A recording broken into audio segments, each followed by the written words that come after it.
sorry for me, okay? But brother, I'm serious.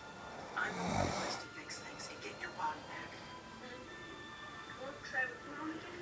Well, chances are there isn't anything in this world we could trade for Mom's soul. Besides all that, I risk losing you again, Al. Good. I'll have to come with you. Why is that? You're no good without me. You just turn into a jerk. Thanks for the endorsement. But seriously, we're all we've got. From now on, we can't do anything that can pull us apart.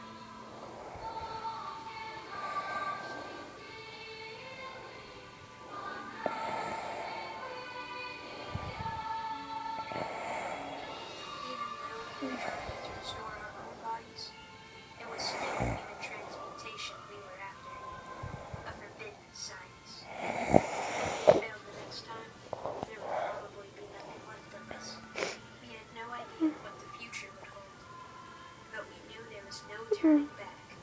So, on the day we left, we burned down the family home and all the familiar things inside. Because some memories aren't meant to leave traces.